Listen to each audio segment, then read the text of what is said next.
Praise the lord. ఈరోజు మనము శరీర కార్యములు మరియు ఆత్మ ఫలముల గురించి తెలుసుకుందాము. శరీర కార్యములు ఏంటి? జారత్వము, అపవిత్రత, కాముకత్వము, విగ్రహారాధన, అభిచారము, ద్వేషములు, కలహములు, మత్సరములు, క్రోధములు, కక్షలు, భేదములు, విమతములు, అసూయలు, మత్తతలు, అల్లరితో కూడిన ఆటపాటలు. ఇక ఆత్మఫలములు ఏంటి?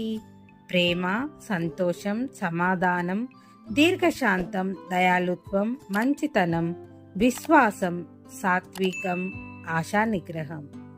ఆత్మానుసారంగా నడుచుకొనుడి, అప్పుడు మీరు శరీరేచ్ఛను నెరవేర్చరు. గలతీయులకు రాసిన పత్రిక 5వ అధ్యాయము 16వ వచనం నుండి 22 వచనముల వరకు ఈ వాక్యాలను మనము చూడగలం.